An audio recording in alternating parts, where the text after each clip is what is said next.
Espírito Santo, vinde por meio da poderosa intenção do Imaculado Coração, vossa amadíssima esposa. Vinde, Espírito Santo, vinde por meio da poderosa intercessão do Imaculado Coração de Maria, vossa amadíssima esposa. Vinde, Espírito Santo, vinde por meio da poderosa intercessão do Imaculado Coração de Maria, vossa amadíssima esposa. Amém. Vamos sentar?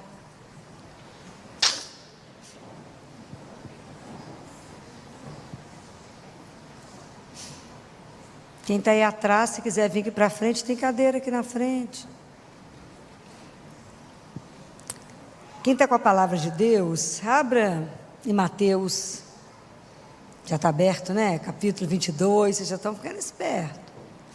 Já está no amém rápido, né? Não está na misericórdia, muito bem.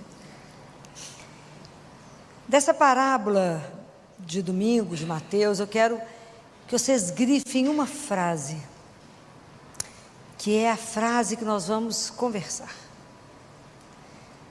Quando Jesus diz dessa forma: amigo, como entraste aqui? Essa palavra é para mim, é para você, é para cada um, é para a gente fazer uma introspecção, é para poder pensar, é só para a gente lembrar. Essa parábola do banquete é quando o rei prepara um banquete para o casamento do filho, né? Chama as pessoas e as pessoas se recusam, aí manda buscar todo mundo, e o rei reconhece alguém que não está vestido adequadamente para a festa. Nós sabemos que Jesus está falando de Deus Pai, né? Do convite que foi feito aos primeiros que negaram, que nós somos da segunda turma. Mas vocês observam essa pergunta que foi feita: amigo, como entraste aqui? Hoje essa pergunta ela é direcionada para mim e para cada um. É para a gente voltar. É o momento da gente voltar. Quando Jesus nos pergunta isso, não é só como a gente entrou dentro de uma igreja para assistir uma missa, não só como vocês vieram hoje para a missa, muito só para o grupo de oração, que muitas vezes a gente está na igreja só de corpo presente, mas a cabeça e o coração estão longe, estão nos negócios, estão nas preocupações, estamos longe. Mas é muito além disso, né? Que isso Jesus até fala, né? Esse povo me honra com os lábios, mas o seu coração está longe de mim. Mas é muito além disso essa pergunta. É que na verdade é para a gente se ver como é que eu estou como cristão. Será que eu tenho vindo à igreja, assistido missa, entrado na fila de Eucaristia por rotina? Que eu tenho que ir à missa, então já virou um hábito, entrou numa rotina, eu de verdade nem sei o que está acontecendo. Eu passo diante de Deus, só o corpo é presente, mas eu não me envolvo e não me comprometo. É assim. É preciso que a gente veja se a nossa vida, se a gente está vivendo como pagão batizado. Presta atenção. Eu tive vontade de gritar isso no ouvido de todo mundo. Desde que nós recebemos a graça do batismo, nós nos tornamos o quê? Filhos de Deus. E por isso, herdeiros. Para e pensa. A sua vida hoje, agora, reflete a sua filiação. As pessoas que olharem para você hoje vão poder dizer de quem você é filho. Os seus atos, a sua vida, a forma como você está conduzindo a sua vida, revela que você é filho de Deus. É preciso pensar. Porque nós esquecemos a dignidade que carrega este nome, cristão, filho do Altíssimo. Prestem atenção nisso. Nós esquecemos o que significa ser filho, filha de Deus. Então, nós muitas vezes levamos a nossa vida espiritual como uma coisa já conhecida. Deus já faz parte, Jesus, na história dele, faz parte do passado. Já é uma história que a gente até sabe. Está lá no passado. Parece que aquele roteiro que eu já li.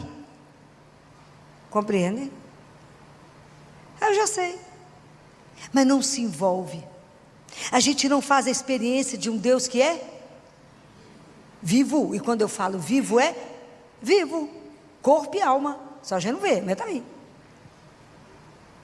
A gente relaciona como se ele estivesse lá no passado. E a nossa vida completamente desvirtuada. Qual que foi o imperativo que Jesus falou para todos nós? Ele deu uma frase para nós. E ele não pulou ninguém. Qual que foi? Vou pôr vocês para ler a Bíblia de ponta a ponta. Vocês me aguardam. O que foi que Jesus falou? Ele deu uma ordem. Um imperativo, né? Jesus é uma doçura, né? Ele dá um imperativo na expectativa sempre assim. Um dia vocês conseguirão. Como é que é?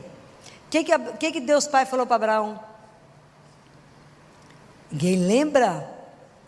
Deus Pai falou para Abraão assim: anda na minha presença e ser perfeito. Porque eu, o Senhor, sou santo. O que foi que Jesus chegou e falou? Sede perfeitos como o vosso Pai é perfeito. Seja santo porque o vosso Pai é santo. Escutamos isso? Ninguém sabia da frase. Colamos. Falou nada, filho. Aí você sabe para Santo Inácio, para São Pedro, para São Paulo. Deus fez essa lista? Não. A santidade é a vocação do cristão. Tanto que no início eles se chamavam de santo. Porque o cristão é santo, chamada santidade. E como nós não entendemos nada disso, a gente fala: não, isso é para mim não. Eu não tenho esse dom não. Quem falou que isso é dom? Isso é investimento. Presta atenção. Essa é a nossa meta. Todos os dias nós somos convidados a sermos santos. E todos os dias nós temos que negar a santidade. Presta atenção nisso que eu estou falando com vocês. Isso é uma das coisas mais sérias que existe na nossa vida. Por que é tão difícil? O que vocês acham que falta na sua vida? O que falta? Você já tem a consciência, o que te falta? Decisão. Gente, uma coisa difícil no mundo é o povo se posicionar. Fica esperando, vai julgando para o outro. Não, vê se o outro toma atitude, A atitude é sua. O convite, o imperativo foi para cada um de nós: sede santo, porque o vosso Pai é santo. Então nós temos que continuar o processo que nós recebemos aonde? Que bom, que a gente lembra, né? O batismo é a veste, né, da graça, né, que nós recebemos. A sensação que eu tenho, sabe o menino quando se arruma, você vai para uma festa, o menino se arruma, fala com ele: fica quieto, arrumado, porque sua mãe vai trocar de roupa 2 segundos, que as mães, coitadas, arrumam, né, só misericórdia. Assenta, santo, que eu vou arrumar. Fica limpo para ir para a festa, ficam? Tudo descabelado. A roupa, só Deus. É isso que nós fizemos com a nossa veste. E é tão interessante, Jesus, ele é tão cantador, né? Que na hora que ele coloca essa parábola, qual que é a única pessoa que reconhece que a pessoa não está vestida? O rei, é o pai. Porque nós todos estamos aqui. Eu sou capaz de saber como é que está a sua vida espiritual? Não, mas quem sabe? O pai. Ai, que lindo, ele sabe. Por isso ele falou: sua veste está certa. Não. Nós vamos esconder o que de Deus? Nada. Hoje eu falava lá no hospital, sabe aquelas frases que você encontra assim: sorria, você está sendo filmado? Falei: isso é sério. Tem alguém filmando. Mas nessa turma daqui não, tem alguém mais importante que está vigiando, está de olho, filmando tudo. Por que isso é muito sério? Porque se eu me comprometo, falo: filho, mas é muito difícil ser santo. Ser santo, gente, não é ter uma vida de de brilho, não. É na nossa vida ordinária. É na nossa vida apagada, sem brilho. Porque a santidade, ela é oculta. A santidade não dá alarde. A santidade não precisa de nada extraordinário. A santidade é cumprir o seu dever de cada dia naquilo que você escolheu ser. Santifica o teu trabalho e santifique-se no trabalho. É naquilo que você faz. Se você borda, seja santo no bordado. Se você é médico, se você é advogado, se você é professor, arquiteto, dono de casa, o que você resolveu ser. A nossa grande desafio é ser filho de Deus. E esse para mim que é a coisa mais difícil da vida, é ser filho dele. O trabalho é um meio da minha santificação. Mas a dificuldade é ser filho. Mas que é difícil ser santo? Não, difícil é decidir ser. Porque aí o dificuldade é o obstáculo, vai. Mas eles só ficam grandes quando eu não decido. Porque a partir do momento que eu levanto e tomo consciência que a cada dia eu me levanto para amar e servir a Deus, e é só. Você vai amar e servi-lo nas pequenas coisas de cada dia, porque pode ser sempre o último. Ele fala para Gabriele, cada dia que você levantar, pensa assim: este é a nova vida que está me sendo dada, não é? Porque a gente podia ter morrido de madrugada. Você abriu os olhinhos, é a nova vida que você recebeu. E descubra que você pode ser melhor hoje do que você foi ontem. Olha que espetáculo. Mas isso é uma decisão sua, completamente sua. Então é tão interessante que quando você toma essa consciência, essa decisão, você vai entender que a sua vida espiritual tem que ter um caminho. Quando eu entro à igreja, eu não venho à missa por vir. Eu venho à missa porque eu preciso me alimentar, eu preciso ouvir a palavra, e eu preciso receber Jesus vivo. Vocês imaginem que nós temos a oportunidade de receber Jesus vivo todos os dias e ainda não conseguimos ser santo. Prestem atenção nisso. Porque se eu acredito que Ele está vivo, isso implica que eu tenho que estar viva diante de Deus. Eu não posso ter uma relação com Deus morta. As nossas orações, elas têm que traduzir que eu estou diante de alguém que é vivo, e eu tenho que me comportar como tal. Claro que eu tenho as minhas orações que me ajudam, Pai Nosso, Ave Maria, mas eu tenho que ter um momento de oração, eu e Ele. Eu tenho que ler a palavra de Deus e me alimentar dela e fazer luz para a minha vida. Falar, isso eu não estou conseguindo fazer, isso eu consigo. Por quê? Porque eu sou bonitinha? Não, por causa da graça de Deus. É isso? É a graça que nos santifica. Mas eu tenho que querer, eu tenho que pedir a Deus. Se eu não pedir, Ele não vai ofertar se eu não pedir. E é tão interessante que essa consciência é tão distante de nós, tão distante, que domingo eu sempre faço adoração também no domingo. Então às vezes eu faço adoração umas 3 vezes por semana, 4, eu queria fazer adoração todo dia. Porque adoração é uma coisa que me emociona. Eu estava ali agora, estava chorando porque me emociona. Porque eu sei que Ele está vivo. É você diante dEle, vivo. Aquele mesmo Jesus que andou lá na Galileia, que curou aquele povo, que levantou Pedro, segurou Pedro, né? Que libertou Madalena, é aquele Jesus, que devolveu aquele filho para a viúva de Naim, que pôs aquele menino de pé, e tantas coisas que Ele fez. Ele ali, vivinho. Então cada vez que eu chego lá, todo mundo acha que está acontecendo uma tragédia, né? Mas é porque eu não aguento de emoção. Poder chamá-lo de meu amigo, meu Senhor, né? Assim, é de emocionar. Aí domingo eu estava lá, fazendo oração, claro que eu estava chorando. Não vi que entrou outra pessoa. Eu já procuro o lugar mais discreto do mundo para poder ter sossego, né? Eu e ele. Aí a pessoa bateu em mim e falou assim: você está querendo falar? Eu abri o olho e falei: eu estou falando. Não, que você está com a carinha tão triste, chorando. Você está querendo falar? Eu falei: mas eu estou falando. Não, mas falar. Eu falei: eu estou falando, mas com Ele está aqui vivo. Compreendem? A pessoa acha, olha a dimensão de que Deus está ali vivo. Não, você deixa de conversar com Ele e vem conversar comigo. Presta atenção. Presta atenção. Qual é a consciência? Ajoelhou diante de quem? Gente, É sério isso, é verdade. A gente recebe Jesus vivo na Eucaristia, é preciso conversar com Ele, não olhar para os outros, não. Nem cair nos pés de Nossa Senhora, quase arranca a mão de Nossa Senhora. Não é aquela hora, não, é depois. Primeiro você está com Jesus vivo. Ele fala para Gabriele: Gabriele, quando você recebe uma visita importante, você deixa ela na sala e vai para a janela ver quem está passando? Não, você fica com a visita importante. Quando você recebe a Eucaristia, você recebe a visita mais importante da sua vida. E a gente distrai, perde a graça, perde a oportunidade de falar com Ele, perde a oportunidade de tantas coisas, porque estamos dispersos. Porque decidir por Deus todos os dias não é fácil, porque o mundo é sedutor, ele te engana, te mostra a vanglória. A gente fala: não, quer ser famoso, que ilusão. Quer o quê? Nós queremos o céu. Nós temos que, o cristão, ele tem que ser alguém muito audacioso, ele tem que ser alguém que quer coisas muito grandes. Porque você imagina, a gente quer Jesus, quer vê-lo? Eu quero o paraíso, onde Ele está. Eu quero a vida eterna.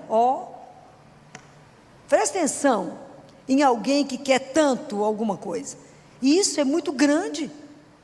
E é lá que nós estamos caminhando. Quando você toma consciência que você é peregrino, que você está aqui de passagem, que somos filhos dele, viemos dele e voltamos para ele. Naquilo que ele fala para Josefa: você veio do amor e você volta para o amor. E nós estamos distraídos, o mundo nos distrai.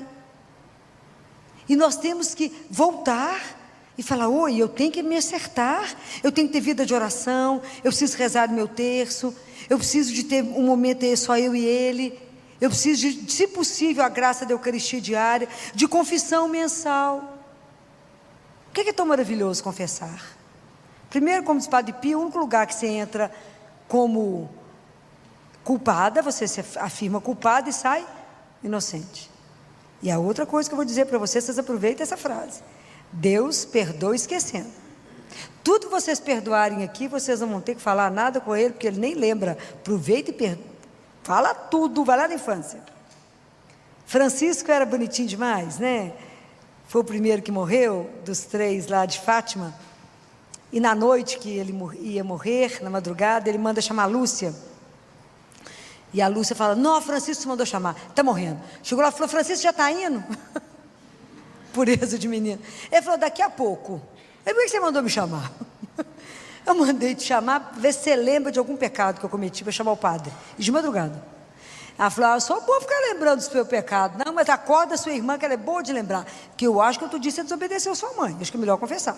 Então acorda ela, para saber se eu desobedeci ela, quando estou lembrando. E acorda o padre, para me confessar. Uma criança. Nós vamos levando a vida achando que tudo é normal. Porque na verdade nós somos cristãos. Não pertencemos aqui, mas estamos aqui. E a gente, no mundo pagão, se você contar isso para alguém do seu grupo de trabalho, que você confessa todo mês, vai achar que você tem algum problema, né? Que você vai à missa todo dia, nossa, está com um problema gravíssimo, né? Você reza terça, então virou beata. Então você vai fazer um escândalo no mundo, é isso mesmo. Mas nós somos cristãos. E ser cristão é isso mesmo. Ser cristão é entender que eu tenho que ter uma coisa na minha vida que chama ser guarda do meu coração. Eu tenho que entender que no meu coração o maior amor que eu tenho que ter por quem? Por Deus. Ele tem que ser o amor maior da minha vida. E todos os outros amores que vão existir no meu coração têm que estar ordenados e imbuídos nele. Senão fica amor desordenado. Mas o primeiro amor é Deus. Amar a Deus sobre todas as coisas. A segunda coisa que eu tenho que vigiar no meu coração é quando meu coração começa a ter ciúme, rixa, inveja. Quando o ego vai crescendo demais, eu acho que eu sou melhor do que todo mundo, não preciso de ninguém, eu sozinho eu dou conta. Opa! Essas coisas desordenam o nosso coração. E isso te faz entrar nos pecados todos. Bobagem. Deus mandou amar a Ele acima de tudo e ao... Porque o que eu fizer ao meu irmão, eu faço a quem? A ele. Isso é de uma seriedade, né? O que você fizer ao menor, você afrontar alguém, você ser indelicado com alguém, você está sendo com quem? Com ele. Por isso que é tão sério. Então nós temos que vigiar o nosso coração, porque se eu vigio meu coração no tanto que eu amo ao Senhor, e no tanto que eu cuido do meu irmão até dar conta de amá-lo, eu vou ter amor ordenado no meu coração, e um coração calmo, que primeiro só quer amar e servir a Deus, quer mostrar nada para ninguém não. Quem tem que ver? Deus. Por isso que só Ele viu a veste. Amigo, como entraste aqui? Desde domingo eu estou com essa frase na minha cabeça. Amigo, como entraste aqui? Isso é para a gente nos fazer repensar a nossa vida de cristão. Como que eu estou caminhando? Se Ele de verdade, se Jesus é o meu ideal de vida, se Ele é o meu grande amigo, o meu grande Senhor, se de verdade eu estou preocupado em fazer a vontade dEle, e fazer com que o reino dEle se instale, aonde eu estou, porque humildemente, né gente, aonde nós vamos, nós somos a tenda onde Deus habita, onde Deus vai morando, é assim que somos, e Ele vai se manifestando no mundo, através de cada um de nós. Nós temos que ter essa consciência. Se nós somos cristãos, assumimos o nosso batismo, crisma, etc., o mundo tem que te olhar e saber que você tem uma pertença, tem um pai, e você pode lembrar o outro, que tem um pai, que muita gente esqueceu, por isso sofre tanto, porque eu digo que as pessoas aprenderem que tem Ele, vai te acreditar em Deus, rezar, te evita o sofrimento? Parabéns, não vai, não é proteção contra o sofrimento, mas é a certeza que a gente não sofre sozinho. É tão diferente. A gente anda e chora e anda acompanhado, e muito bem acompanhado. Ele enxuga as lágrimas, não é assim? Então esse banquete que Deus nos dá, que por enquanto a gente não vai estar celebrando lá, nós temos a Eucaristia, esse grande banquete. Então nós temos que prestar atenção em tudo, e quando eu fico pensando nessa veste, eu vou tornar a falar, vou ser chata, é as roupas que a gente vem à igreja, nós temos que prestar atenção, nós estamos esquecendo que existe uma coisa que é sagrada, e o dia que eu entender que eu sou cristã, e assumir o meu batismo, assumir minha filiação divina, nós somos o templo de Deus, e eu tenho que prestar atenção se a minha roupa é causa de pecado para o outro. Isso é sério? Diante de Deus é sério, seríssimo. É seríssimo. Isso não é uma brincadeira. Nós temos que prestar atenção. Se Deus habita em mim, a minha forma de vestir eu revelo Deus. É seríssimo. Prestem atenção. Olha, não coloquei uma roupa, mas está na transparência que falta ver a alma. É sério. O que eu revelo? Então todos os nossos atos, gente, é tudo. Como você está numa fila, como você trata o outro, como você compra alguma coisa, tudo que você faz, você revela o seu modo de ser, e o nosso modo de ser compromete aquele que nos criou. Se eu me digo cristã, porque se eu sou pagã, está tudo certo. Então, amigo, como entraste aqui? Nós temos que pensar nisso. A nossa vida aqui não é uma brincadeira, é muito, mas é muito sério, tudo isso. Não, andar com Deus, assumir que somos filhos dele, Deus não é algo que eu carrego como uma tralha, que de repente eu tenho uma necessidade, eu esfrego como o gênio da lâmpada e falo, faz isso para mim. Não é isso. O nosso processo de conversão, ele é uma luta, porque eu tenho que decidir, e tenho que pedir a Deus a graça de me ajudar a vencer o mundo, o demônio e a carne. Não é fácil. Por isso que ele fala que o reino vem à força, porque somos nós que vamos lutar contra a gente mesmo, porque é um processo de conversão, até o espírito domar a carne, né gente? Porque a hora que a gente morrer, o que vai se apresentar diante de Deus? O seu espírito. Sua alma vai estar diante de Deus na hora da sua morte, o seu julgamento pessoal. Se vocês tiverem a oportunidade de rever Santa Faustina, Santa Margarida de Maria Lacoque, todas elas tiveram a graça de estar diante de Deus sem morrer, e analisar a alma delas diante dele, e coisas que elas não achavam que era pecado, ele falou, isso te dá tanto tempo de purgatório. Elas que já eram santas. Então, quando eu trago essas coisas para vocês, eu já falei com vocês, A minha grande preocupação hoje é a salvação nossa, que a gente acha que já está por garantido. A salvação das nossas almas é seríssimo. Se elas contar a tela que se vê, sem ninguém, você e ele, é sério. Nós temos que levar a nossa vida cristã a sério, porque nós queremos o céu, nós queremos o paraíso. Não podemos andar aqui achando que no final tudo dá certo. Não é assim. Então vamos pensar nisso. Vamos pedir a Jesus que ande na nossa frente como uma tocha, que seja aquela estrela que nos dá o caminho, que seja aquele assovio do pastor que fala: é por aqui. E vamos pedir a ela, né, Nossa Senhora, que nos ajude, ela que ficou como nossa mãe, que nos ajude, que interceda por nós nessa noite, que como a gente pensar nessa frase, amigo, como entraste aqui, que nos ajude. Esses dias eu meditando muito, eu falei com Jesus: Jesus, como a gente foi mal orientado na vida, como a gente não foi bem cuidado do ponto de vista espiritual. Eu não sou capaz de lembrar de nada da minha catequese, absolutamente nada. Então, como a gente foi mal orientado, que eu não escutei aquela frase: não suja a sua veste, não. É sua veste da graça, não perca ela, porque ela é que vai te permitir entrar no banquete. Cuida das coisas que Deus te deu, é muita graça. Nós não sabemos o dia nem a hora, não sabemos. Aqui quando Ele vai nos comunicar, quando Ele vai nos chamar, não sabemos. Mas eu quero estar pronta, atenta para as coisas dEle, atento, pedir a Ele sempre: Senhor, que a vossa graça me preceda, para que eu saiba o bem que eu tenho que fazer a cada momento na minha vida. Se eu ponho cesta básica no meu carro, eu falo com Ele: de quem são as cestas, Senhor? Me leve para as pessoas certas. Para quem o Senhor vai entregar essas cestas? Não pense em fazer o bem sem Ele, porque vai dar errado, porque a gente não sabe nada. Tudo a gente depende de Deus, tudo, aprendam isso, porque sem mim, nada. Ele falou isso, está lá em João 15. Aprender isso, você depender de Deus como o ar que a gente respira, entender que Ele é o Senhor, mas o grande amigo.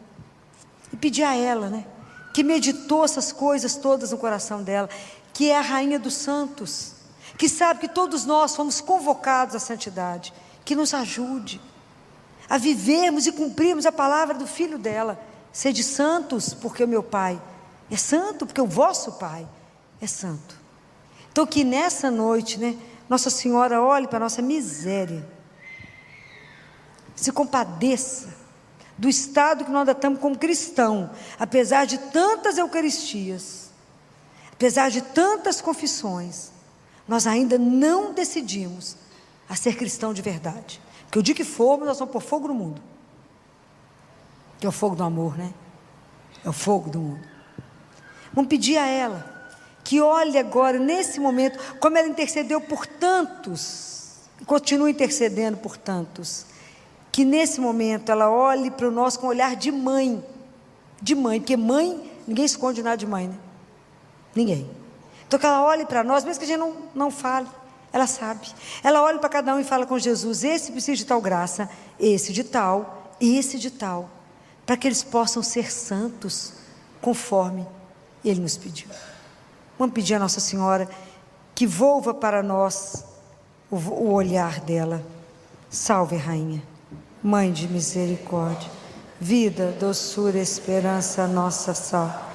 A vós bradamos, degredados filhos de...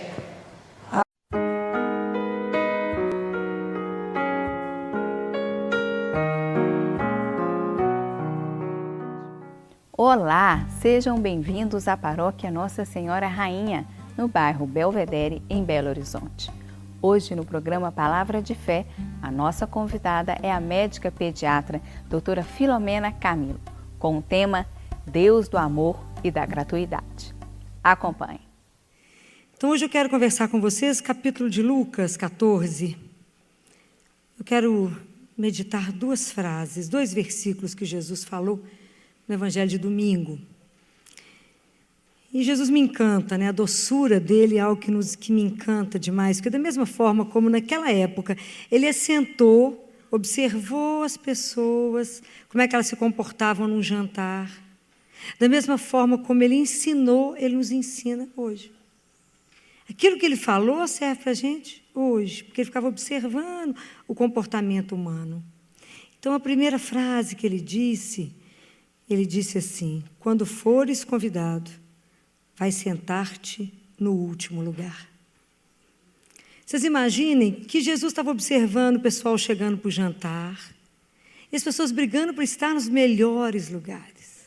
E até hoje é assim, né? Dentro de uma sociedade que nós vivemos, nós temos uma hierarquia, e que de acordo com o seu status, com a sua posição, você tem um lugar que se assume.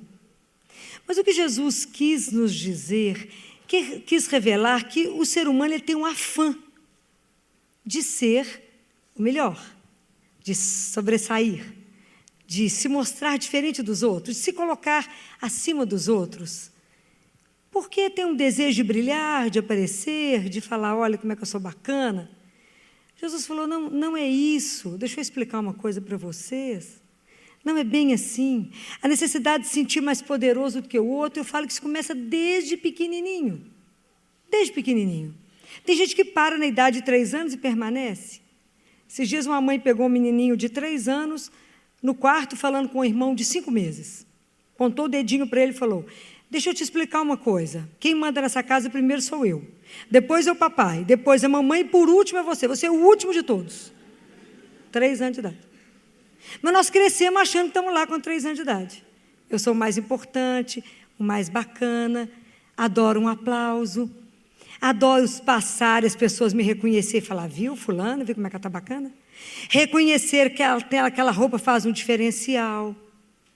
Perceber que a gente tem a última palavra, se não eu imponho a minha última palavra. Reconhecer que eu sou a dona da verdade. Isso são coisas que estão em nós. Mas conviver com esse centramento do ego, né, esse ego centrado, já ficou tão natural que a gente não percebe que tem isso. A gente fala, eu tenho isso? Tem não. Jesus falou, tem, minha filha. Tem um desejo aí dentro de sobressair. E aí, que é lindo em Jesus, porque a religião cristã não é a religião das respostas, é a religião das perguntas. Primeira coisa que Jesus fala com os discípulos, quando João Batista fala com os discípulos dele, eis o Cordeiro de Deus. O que Jesus, quando eles vão atrás de Jesus diz o que para eles? O que procurais? Então Jesus pergunta para nós, por que vocês estão querendo assentar no primeiro lugar? O que vocês estão buscando? Qual a sua necessidade de estar ali, naquele lugar? Por quê? Qual o seu interesse em fazer isto? Qual é o objetivo que você tem? Por que você está buscando? Qual é o interesse oculto que está na sua agenda? Se você está se tornando amigo dessa pessoa, por que você é amigo dela? Qual o interesse que você está tendo nisso? Por que você está aqui hoje? Então, a nossa religião não pode ser feita de respostas prontas, assentadas. Jesus é aquele que nos coloca em movimento, nos coloca para pensar. Ele não quer um monte de robô, ele quer alguém que responda e responda com entusiasmo e fala, por sua causa. Mas é porque você já mexeu em mim. Então, é preciso que a gente pense em cada atitude que a gente está fazendo. Por que eu faço isso? Qual é o sentido, qual é o desejo oculto que eu tenho por trás disso? Ele falou, sabe por que vocês vivem assim, nessa guerra, na competição? O ser humano tem mania de competir, de querer ser melhor, de querer falar, eu sou bacana, você mais ou menos. Ah, você é bom nisso, mas eu sou melhor do que aquilo. Aquela luta que a gente fica com os pais, com os meninos pequenininhos. Não compare seus filhos, porque já vai crescendo esses meninos numa competição louca. Para que essa competição? Ele falou, olha, eu tenho um desejo diferente para vocês. Eu queria construir uma outra sociedade.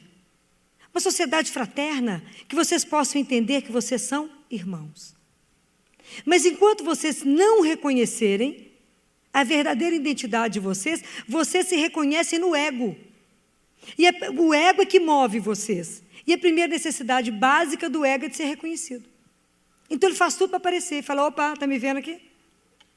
Então ele falou, a hora que vocês não se identificarem mais com o ego, aí o ego não tem mais como ficar inflado. Vocês já chegaram em algumas reuniões, algumas festas, onde tem tanto ego inflado que não cabe ninguém? É tanta briga de ego que não cabe. Fala, melhor sair. Porque ainda não tomou consciência daquilo que é. E falou, sabe por que vocês ficam nessa competição, nessa bobagem? Porque o ego está inflado demais, vocês estão vivendo na superfície, vocês ainda não têm consciência da verdadeira identidade de vocês. Quando vocês tiverem consciência da verdadeira identidade de vocês, o ego desinsufla.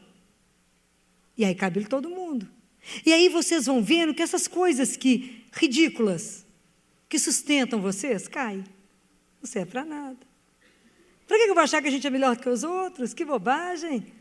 Eu sento aqui porque eu sou mais bacana. Por que você é mais bacana?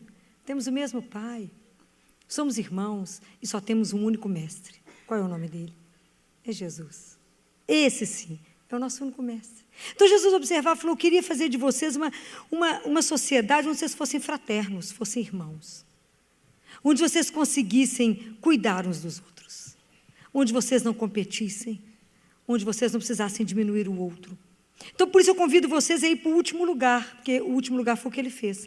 Jesus foi para o último lugar no mundo, pegou a cruz, foi para o último lugar, porque lá ele foi nos redimir. Jesus pegou o último lugar para que ninguém se sentisse excluído no mundo, para que não tivesse ninguém depois dele, tivesse ninguém marginalizado, então ele ocupou o último. E nós, como discípulos dele, ocupamos o último, junto com ele. É lá que ele nos redimiu. É lá que ele continua intercedendo, cuidando de nós sem cessar.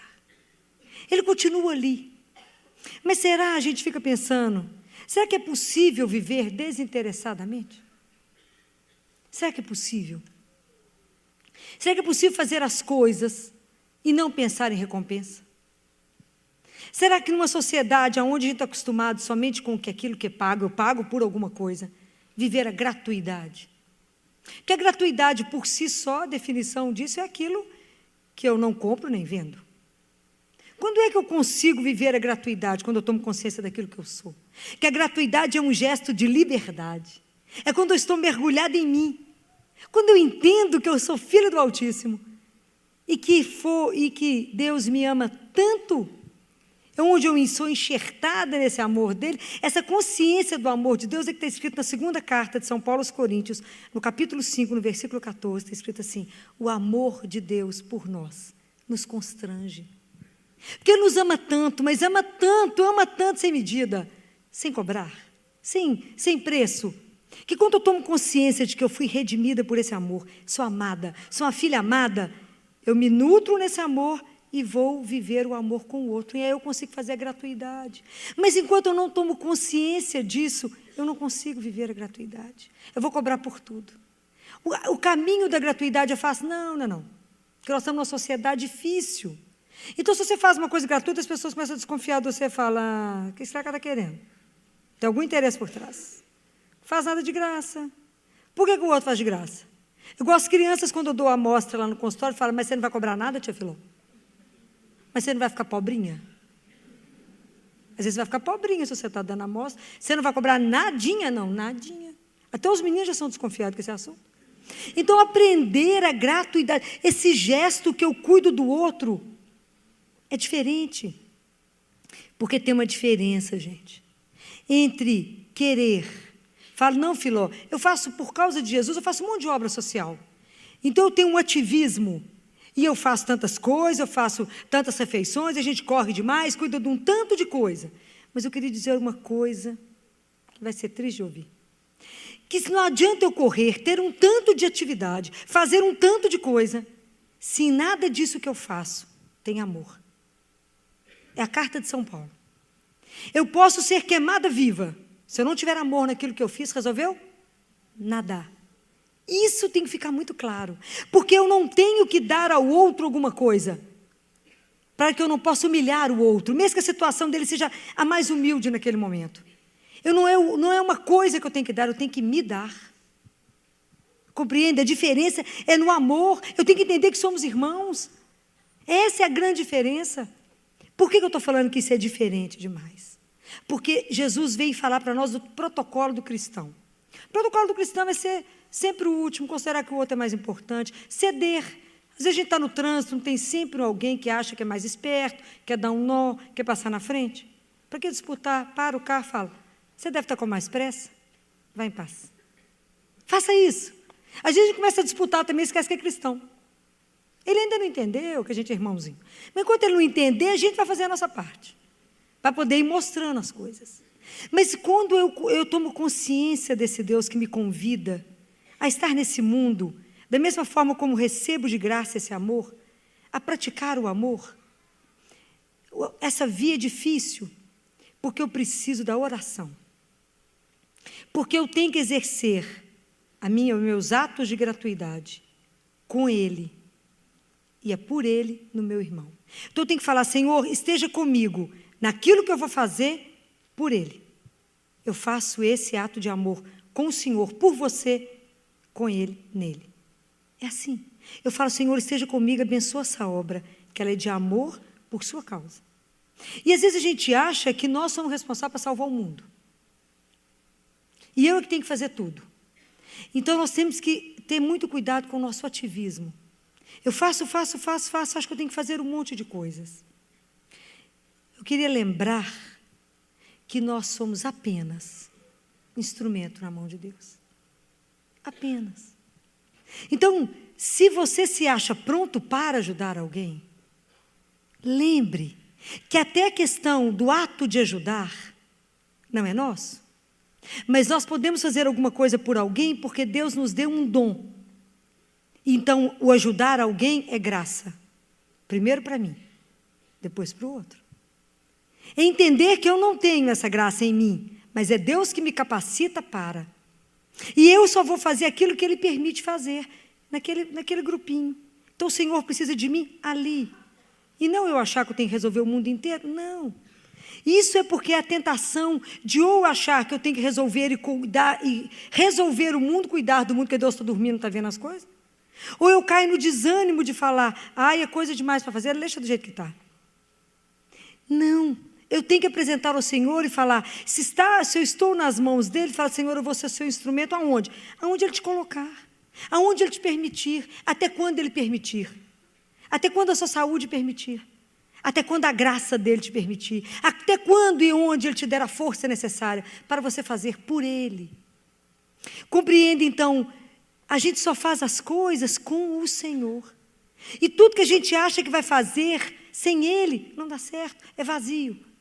E isso é importante para que a gente não ache que eu preciso fazer a coisa porque tem uma emergência e não rezar antes. Tudo que faz diferença na vida chama-se oração. Disso vocês vão entender o tanto que eu falo disso. Primeiro eu rezo. Primeiro eu apresento ao Senhor aquela necessidade. Falo, Senhor, tem essa necessidade. Entre em oração por aquilo. Depois convide Ele e fala, agora o Senhor vai junto comigo para me fazer o melhor no meu irmão. Porque é com o amor que eu recebi do Senhor que eu sou capaz de amá-lo. E eu só me abasteço o Senhor, senão eu sou consumida, e não me reabasteço, eu desisto da caminhada, da gratuidade. E Jesus falou, vocês vão ser felizes, vocês serão bem-aventurados quando descobrirem isso, porque eles não têm como retribuir vocês, mas o Pai, que nada escapa aos olhos dele, Ele te retribuirá. É o Pai que vai nos retribuir. Até que a gente não precisa nem dessa retribuição, eu só tenho que estender esse é o desafio nosso de cristão, no mundo, o gesto do Senhor, mesmo que o nosso gesto seja modesto, pequenininho, mas eu tenho que expressar em tudo que eu fizer o que Ele faria. Como é que Jesus faria? Comece a observar nas festas de casamento, nas celebrações, nas coisas que as pessoas recebem em festas em geral, quando a pessoa recebe uma premiação, como é que o ego fala mais? Vocês param diante de uma situação dessa e falam, cutuca Jesus, fala, como é que você faria no lugar desse? O que você mostraria? Como é que eu me comportaria? Não é fácil viver nisso, porque nós estamos numa sociedade onde tudo se cobra. E aí Jesus vem e nos dá a proposta, aprenda a dar de graça. Aprenda a cuidar do seu irmão. Aprenda a ter tolerância com aquele que às vezes não é muito simpático, é difícil às vezes de aceitar. Aprenda a ter paciência com ele. Então ele vai nos chamando para detalhes e fala, é nisso que vocês expressarão o que sou? O grande modelo que nós temos disso, o mundo nunca vai se esquecer dessa mulher, Madre Teresa. Mas as pessoas vão pensar em Madre Teresa como aquela pessoa que fazia muito. Mas ninguém lembra que Madre Teresa ficava 1h30, 2 horas, diante do Santíssimo, em adoração, antes de sair para trabalhar. Então, primeiro era com ele. Primeiro ela estava com ele, diante dele de joelho. Primeiro ele. Depois ela ia ao encontro dos irmãos. Mas era porque ela não ia sozinha, ela ia com ele. Então, muitas vezes, aquilo que a gente faz não dá uma obra que dá fruto, porque a gente acha que a gente é que dá conta sozinho. Fala, não, mas Deus está dormindo. Mas Deus nos dá o direito de gritar igual Jesus gritar. Meu Pai, por que me abandonastes? E às vezes a gente não entende porque Deus ainda não abaixou o braço na situação de tanta coisa que a gente está vendo. Nós também podemos gritar, Senhor, mas até quando o Senhor vai demorar? O Senhor que é santo. Por que o Senhor ainda não reagiu a esse mundo? Santo Agostinho falou que se o dia que a gente compreender Deus, isso então não é Deus. Essa é a resposta nossa de fé. Se vocês conseguirem explicar Deus, então Ele não é Deus. E a nos ajudar a entender que a nossa fé é isso. Mesmo quando a gente não compreende nada, a nossa profissão de fé é dizer, sim, mesmo que eu não compreenda nada, Senhor. O que o Senhor nos convida aqui é aprender a amar, a cuidar uns dos outros, a entender que o meu irmão tem o mesmo valor que eu, que somos filhos do único Altíssimo. Entender isso é um processo. Porque só quando a gente mergulhar em nós, entender quem somos, é que nós somos transformados. Entender se nada que nós somos, como diz um santo, vocês são uma poeira, sim, mas uma poeira que é namorada de Deus. Somos um pó que Ele ama, mas entender que somos iguais. Então não tem sentido eu querer levar vantagem em tudo, e algumas vezes eu posso abrir mão disso, dessas vantagens que eu levo em prol do meu irmão. A pensar no outro como eu gostaria. Porque até para ajudar, até para fazer um ato de gratuidade, eu preciso não humilhar. Não preciso humilhar o outro, mas eu posso cuidar do outro. Então é preciso que a gente coloque nesse mundo um raio dessa luz. Porque o amor de Deus é a única luz que vai conseguir clarear esse mundo tão escuro. É a única luz que vai trazer conforto para tanta gente, que vai dar um raio de esperança para tanta gente. É esse amor que é real. Mas como é que esse amor vai chegar nos irmãos? Se nós, que já temos consciência que somos filhos amados, não conseguirmos exercitá-lo. Como é que aquele que não conhece vai descobrir esse Deus? É você. Nós somos responsáveis para que esse amor de Deus difunda no mundo. Somos nós. Não podemos abrir mão disso. Então, quando as pessoas verem vocês tomando algumas atitudes, delicadamente você vai estar falando contra essa lógica absurda, desse acúmulo egoísta que não tem sentido, dessa busca desesperada para poder aparecer e ser o primeiro, e ser mais importante do que o outro. A sua atitude pode fazer alguém pensar e falar, ué, por que fulano está agindo assim? Fala, porque eu já tenho consciência de ser amada, de ter um Deus que me ama, que somos irmãos, não somos nada diferente disso. Mas essa consciência tem que estar viva dentro de você. Aí a gratuidade, o cuidar uns dos outros, será uma extensão natural do nosso Deus. Será o próprio Deus agindo igual Ele agiu em Madre Teresa. Por que os repórteres corriam tanto atrás de Madre Teresa? Ela era pequenininha, miudinha, ela não tinha nenhuma beleza, porque as atitudes dela revelavam Deus. Eles ficavam fascinados com aquilo, fascinados com a atitude dela, como que naquela simplicidade ela revelava absolutamente que tinha outra coisa muito maior. Hoje, nós como cristãos temos que repensar como se as nossas atitudes têm revelado um Deus vivo. Então, se a minha oração não for uma oração, um estreitamento com um Deus vivo, eu não vou conseguir me nutrir disso, e eu não vou querer, vou entrar no cansaço e falar, não vou praticar nada disso. Isso que Jesus falou é muito difícil. Não é fácil o caminho com Ele, não. O caminho de Deus é estreitinho, o caminho do mundo é largo. Eu vou achar que Deus, larga isso para lá, esse mundo é assim mesmo. Não, não é. Será que a gente não pode semear o bem? Tem pessoas que na vida, às vezes, estão esperando só uma atitude sua. Só uma. Para poder continuar acreditando, para poder ter coragem de caminhar, para poder acreditar que vale a pena viver. Às vezes é uma atitude, pequenininha, que você fala, mas isso, quem recebe é que sabe, não quem dá. E às vezes a gente precisa entender que nessa vida quem perde é quem ganha. Nós não entendemos isso, não. Tem um santo que diz que nós fomos feitos para poder cantar no mundo. Esse amor, essa misericórdia de Deus. Essa gratuidade. Porque Deus nos ama de forma mais gratuita possível. Vamos pedir a Ele. Entender isso que São Paulo fala, que o amor dele nos constrange. A gente é tão amado, tão profundamente amado, que se eu não fizer isso com meu irmão, eu vou ficar com vergonha. Mas o dia que eu entendo, o dia que eu entender, que fala, ele me buscou, ele me salvou, ele me deu direito à minha eternidade por causa da cruz. Porque pela gratuidade desse amor dele. Então, o que me custa ser doce, ser gentil, ser cuidadoso, olhar para o outro, amá-lo e falar, envolver com o problema do outro para ajudá-lo, para tirar aquilo, aliviar a vida do outro. Não somar dor à dor, mas trazer algo de melhor na vida do outro. E eu digo que o melhor que a gente traz na vida do outro é Deus. A melhor coisa que você pode dar. Entender que amar não é passar ao largo daquele que precisa. É estar junto daquele que precisa de você naquele momento. Ah, mas o que ele está me pedindo é muito. Não, preste atenção. Nós não temos obrigação de salvar o mundo inteiro, mas salvar aquele que ele colocou no seu caminho hoje. Nós só temos um dia. Porque diante de Deus só existe o hoje. A eternidade é assim, só existe o hoje. O passado já está passado. O futuro não sabemos se temos.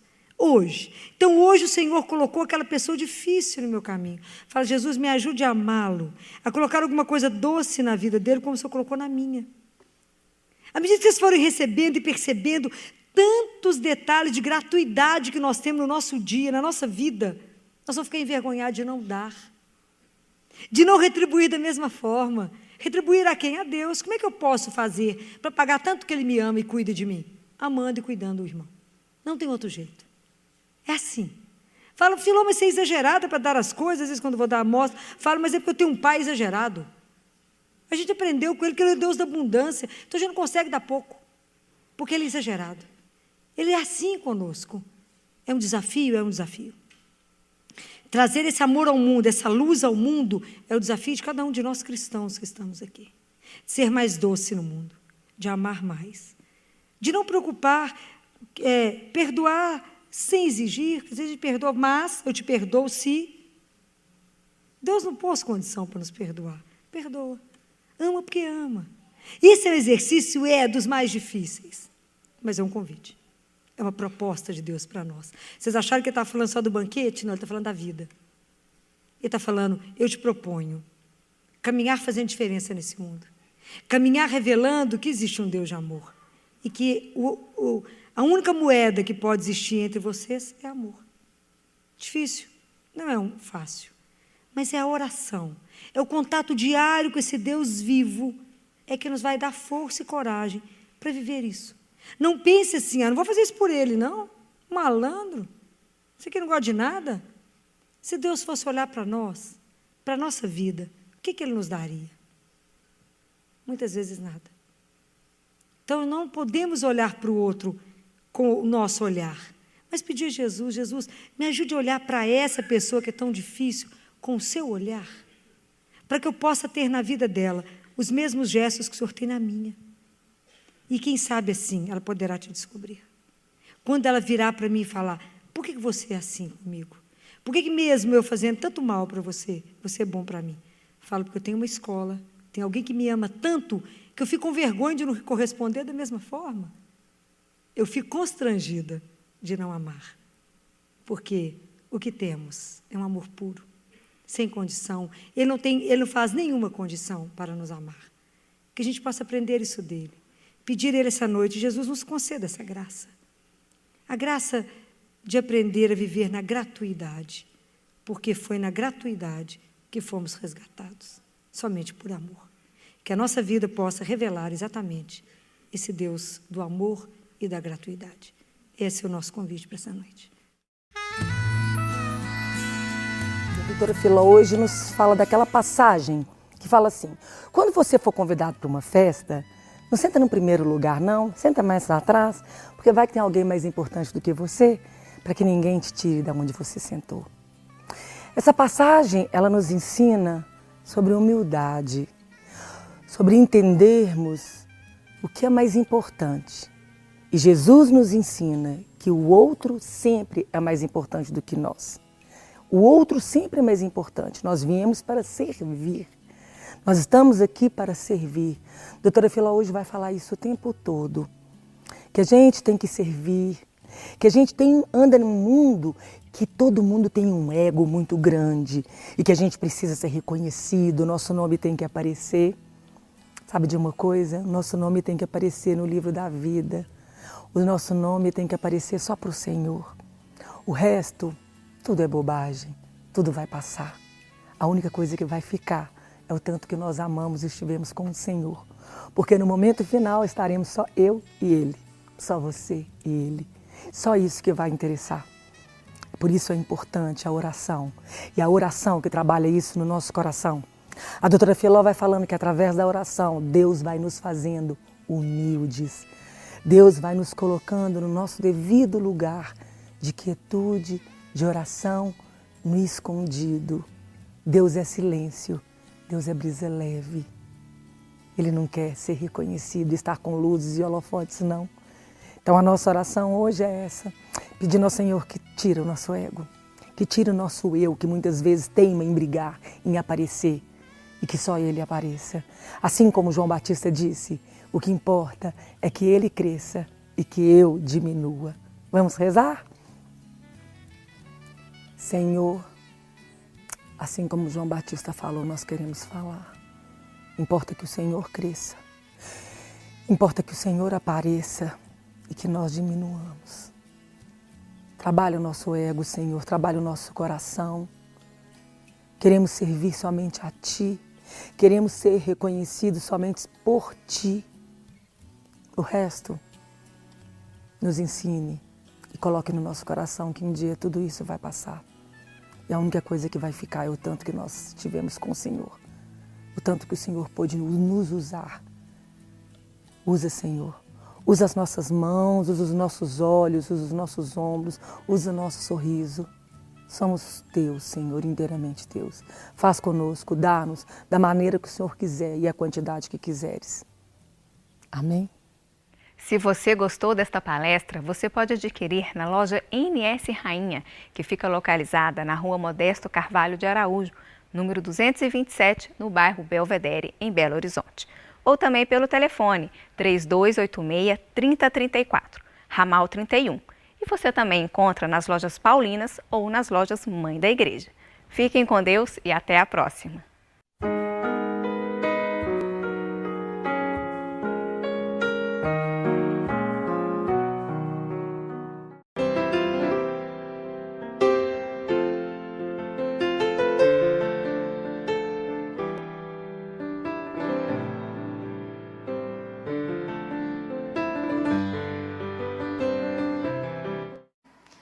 Para mim é uma alegria ver a igreja quase toda já sem máscara, né?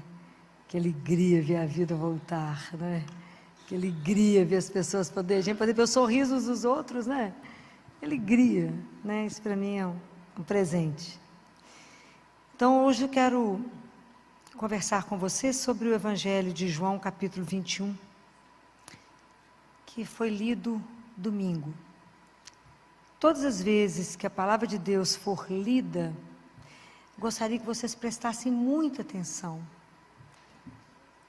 para que a gente começasse a aprender, familiarizar com essa palavra, não é? Então, vocês prestem atenção no trecho aqui que nós vamos ler. Quando Jesus se manifesta para os discípulos às margens do mar de Tiberíades, né? Essa é a cena, né?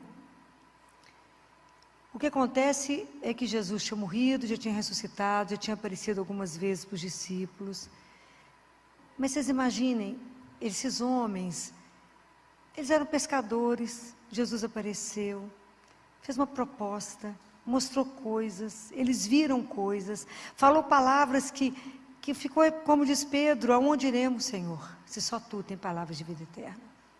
Então eles viveram tudo isso, eu fico imaginando cada milagre, cada coisa, cada conversa, né? Viveram colado nele 3 anos. De repente eles veem Jesus morrer, vê aquela loucura da cruz, vê a ressurreição, os acontecimentos, morreu, ressuscitou, eles não conseguem compreender. Jesus aparece, mas eles ficam desorientados. Vocês imaginem o que é poder viver com Jesus durante 3 anos, assim, colado. E de repente, aquele que dá o rumo, aquele que é a palavra, aquele que dá o caminho, some, morreu. Então eles estavam sem saber o que fazer. Então eles estavam sentados sem saber o que fazer. Simão Pedro falou assim: eu vou pescar. Não sei o que eu faço, vou pescar. Aí o resto da turma falou: vou também.